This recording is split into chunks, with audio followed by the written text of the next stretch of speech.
Hi, I'm Limo, and I love Splatoon. I'm a Splatoon fan since day one, to be exact. So it's probably not surprising if I tell you that I am really excited for Splatoon 3. To give you a bit of a backstory, I loved playing through the hero mode of Splatoon 1, but actually didn't play much of the online modes. Just for personal reasons, I'm just not a big fan of playing PvP games by myself, let alone shooters. However, when Splatoon 2 was announced, I was not debating whether I should get it, because the little I played of Splatoon 1 was such a joy that I was willing to buy the game solely for the story mode and maybe 1 or 2 online matches. That's what I thought would happen. But boy, was I wrong. When they first announced Salmon Run, I thought, hey, this looks interesting, sure, I'll give it a try. I remember watching the first gameplay footage of that mode during Nintendo's Treehouse event at E3 2017, not too long before Splatoon 2's release. It looked pretty cool. Jump to the release of Splatoon 2 in 2017. I actually played enough Turf War to get to level 30, just to unlock all the weapons. I even tried some of the ranked modes and completed all 1000% of hero mode. But there was something else that kept me coming back. No surprise, it was Salmon Run. Cut to now, and I am still playing Splatoon 2. I started streaming it last year, and I even started a YouTube channel. Nothing of this would have happened without Salmon Run. Now I consider myself a professional salmon runner and found an amazing community. But with Splatoon 3 announced and the little buddy raising some questions, all of us are wondering, will Salmon Run return? So let's go over everything we know.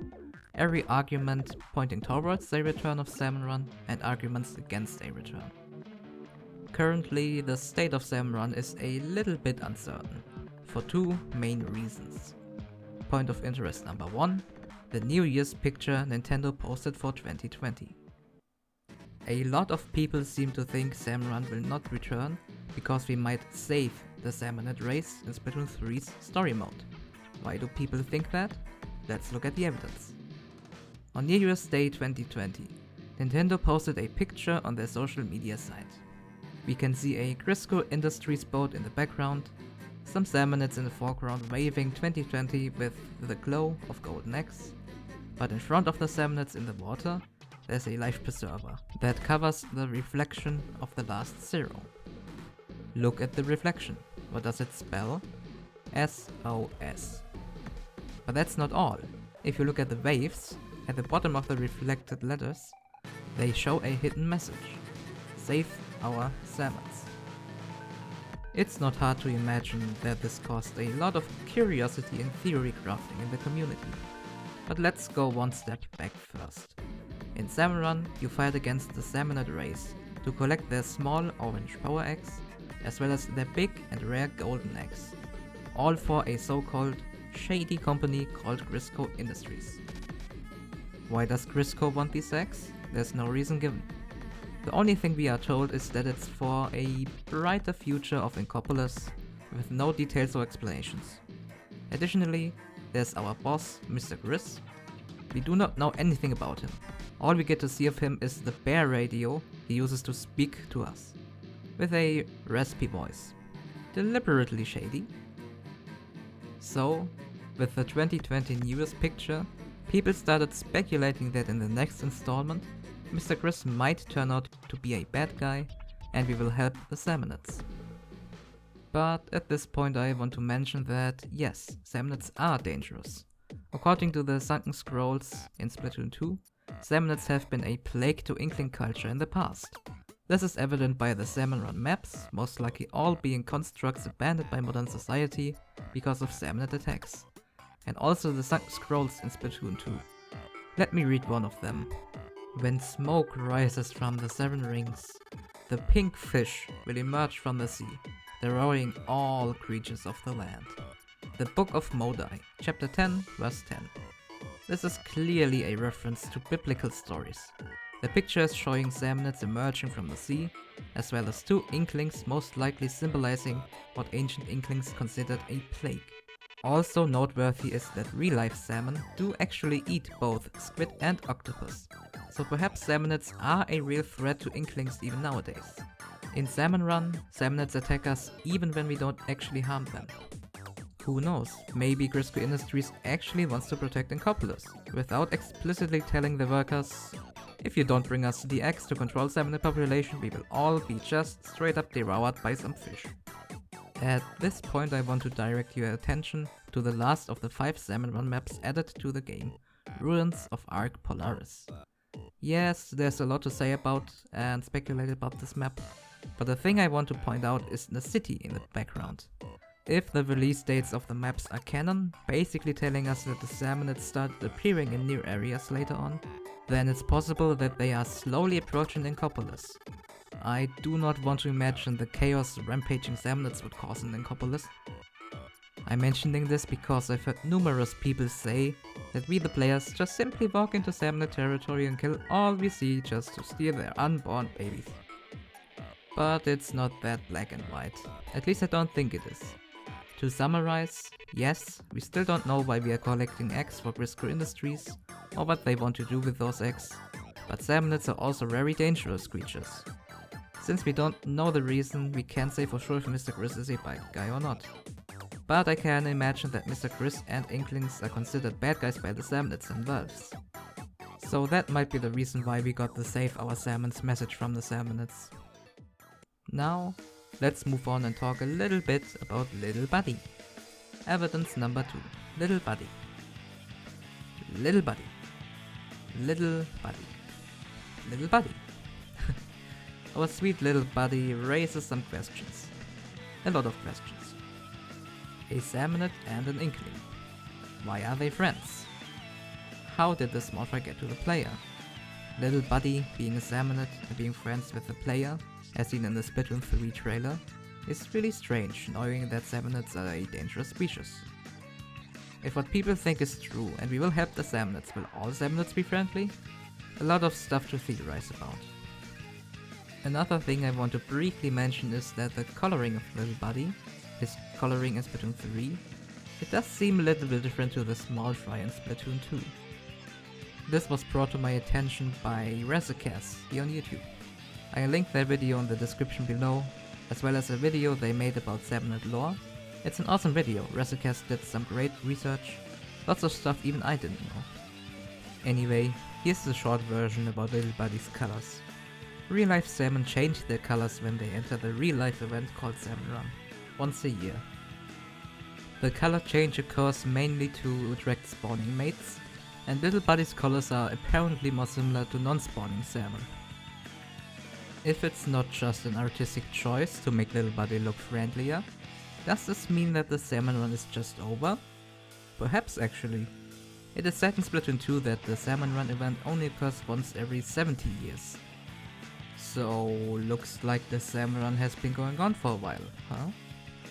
Technically speaking, there's a chance that Salmon Run won't be in Splatoon 3 simply because it's over in-universe. A lot of people, me included, have trouble imagining Salmon Run being in the game if we have a little salmonid friend right beside us. Though Little Buddy doesn't necessarily have to know about us going out every day and splatting salmonids, right? But we can be pretty sure that Little Buddy will play some kind of role in the new story mode. So, with the SOS message and Little Buddy being there, it seems more and more like we will help the salmonids in the new story. We just don't know for certain at this point. Alright, these are the 2 main reasons why people think Salmon Run might be done for.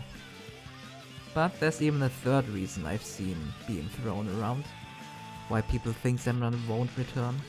That's simply that the part of the Splatlands we've seen in the trailer is desert. And Salmon Run kinda depends on water with the rising tides and salmonids being fish and all that. Welp. But here's the catch. All reasons I talked about so far, Grisco endangering salmonids, Salmon Run simply being over, the desert, and even Little Buddy, they are all lore-related reasons. And there's one thing Nintendo is known for.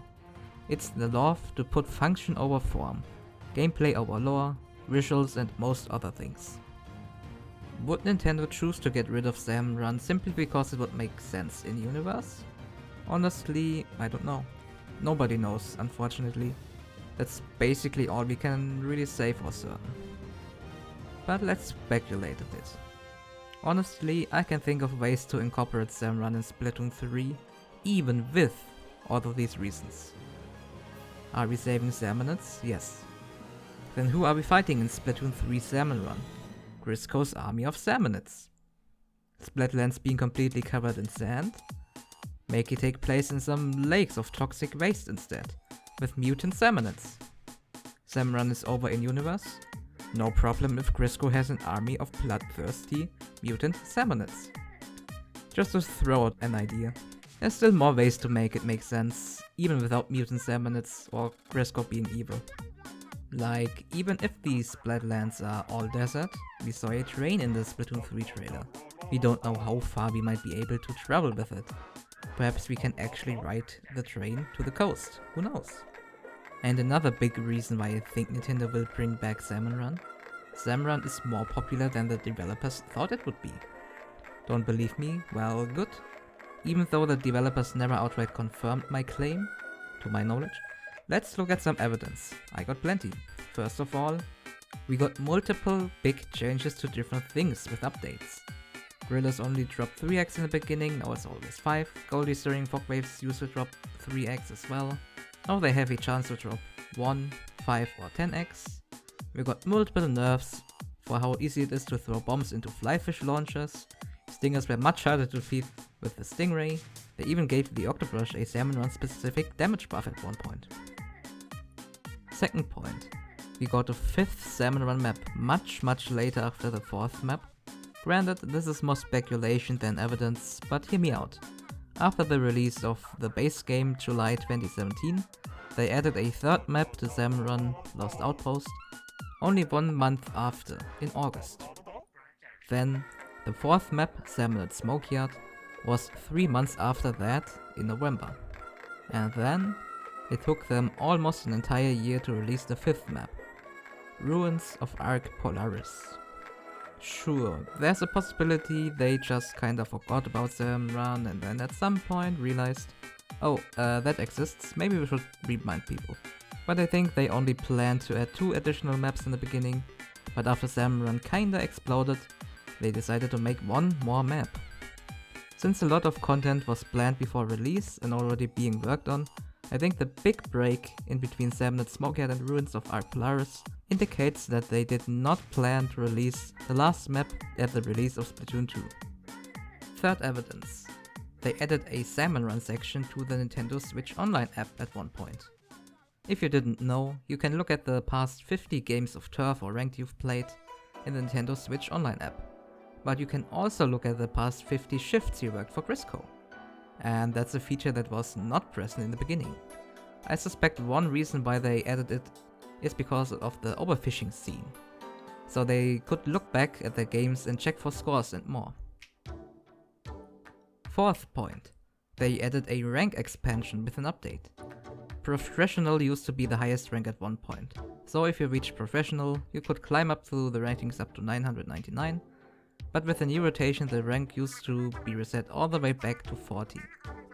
Now, the highest rank you'll keep is 400, because people thought it takes too long to get to 999, and because there's still a very large skill gap between the lower professional ranks and professional 400. Fifth point, and one of the biggest. Salmon Run used to be open for only 12 hours at a time. After fan outcry they changed it. Even though it still closes at some points, the average rotation now lasts for 36 hours, with only 6 hours of breaks, and 40 hours on weekends, with 44-hour rotations, rarely during all Grisco weapons rotations.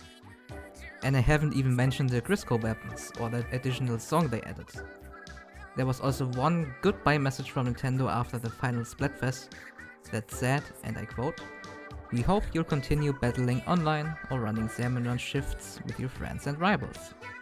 And another one, "Thanks to all the players, artists and fans for supporting Splatoon 2. And remember, there's still plenty of online battles and Salmon Run shifts to go around." Squid emoji, octopus emoji. I don't think they would have mentioned Salmon Run if it wasn't popular. I don't think half the things I've mentioned would have happened if it wasn't for the unexpected popularity of Salmon Run. Heck, I don't think this video would make any sense if it wasn't popular. So, will Salmon Run return? We don't know. But I really hope it does. One last thing, even if it's not Salmon Run that will be in Splatoon 3, there are ideas and hopes for a new Salmon Run-like cooperative mode. Like the crab waddle we came up in one of my streams. Make it happen, Nintendo! Jokes aside, I hope it will be Salmon Run again. I just really love the Salmonid so much. I think everything in Salmon Run just fits really well together. And I don't know if I'd like it if they made a new species or something like that. That's basically just a carbon copy of Salmon Run. And on the flip side, I don't know if I'd like it if they just abandoned the concepts already present in Salmon Run in favor of completely new inventions, just to have something different. All in all, we don't know what the future holds, but I think Salmon Run still holds so much potential. What do you think? Let me know in the comments below. Which arguments are stronger? Are both equally strong? What do you think Nintendo will do? Let me know. And with that, thank you so much for watching. Liking, subscribing, sharing helps a lot, and I do really appreciate it. I stream Salmon Run on Twitch, twitch.tv/limo1, if you want to see some professional gameplay. Occasionally it's good. And thank you again. Bye.